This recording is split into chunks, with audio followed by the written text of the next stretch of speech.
Assalamualaikum warahmatullahi wabarakatuh. Selamat pagi, bertemu lagi dengan saya Ibu Rizky Catur Mediayanti dalam pembelajaran PPKN.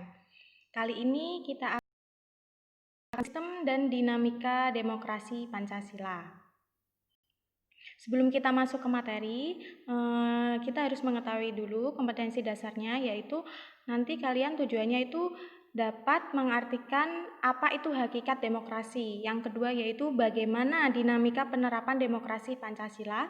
Dan yang terakhir yaitu bagaimana cara membangun kehidupan yang demokratis di Indonesia.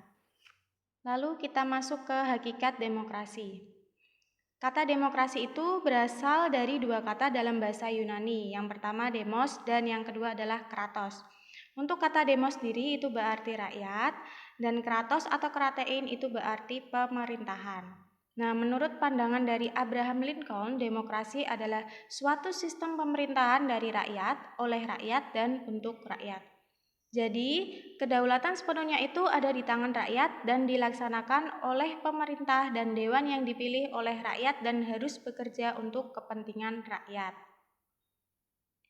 Lalu kita masuk ke klasifikasi demokrasi.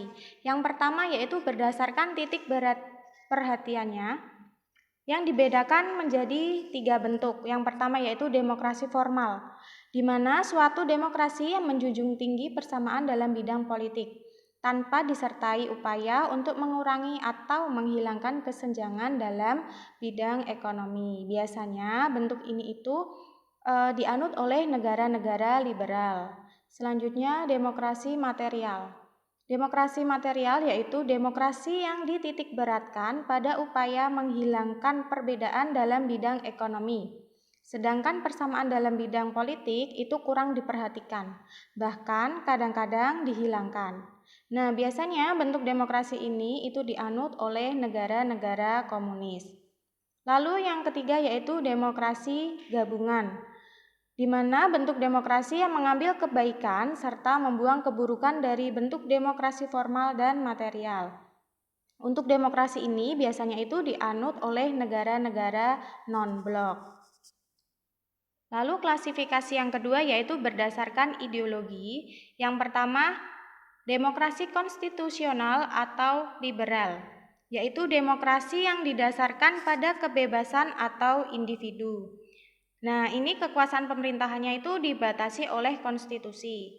Sedangkan yang kedua, demokrasi rakyat atau demokrasi proletar, yaitu demokrasi yang didasarkan pada paham Marxisme dan komunisme.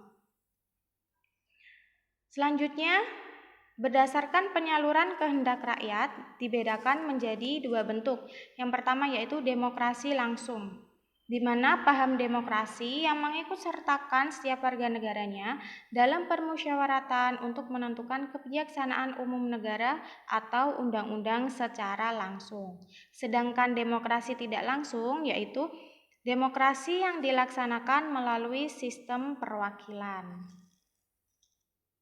Kita lanjut ke prinsip-prinsip demokrasi. Yang pertama yaitu rakyat diakui dalam pemerintahan. Yang kedua, adanya jaminan hukum dan HAM. Lalu prinsip yang ketiga yaitu adanya lembaga perwakilan rakyat.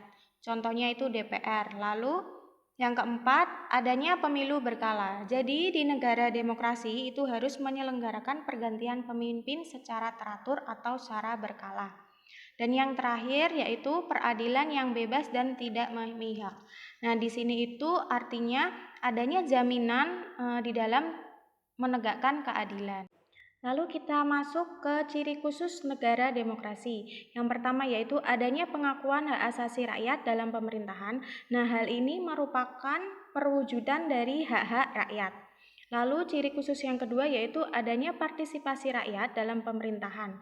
Nah, hal ini merupakan perwujudan dari kewajiban rakyat. Lalu landasan demokrasi di Indonesia, yang pertama yaitu landasan ideal yang terdapat di dalam Pancasila sila keempat. Landasan yang kedua yaitu landasan konstitusional yang berada di dalam pembukaan Undang-Undang Dasar 1945 alinea keempat, serta ada di batang tubuh dan pasal 3 Undang-Undang Dasar 1945. Dan landasan yang ketiga yaitu landasan operasional yang berupa Tap-Tap MPR dan undang-undang. Lalu kita masuk ke indikator-indikator sistem pemerintahan demokratis. Apa saja sih yang menjadi indikator-indikator sistem pemerintahan demokratis?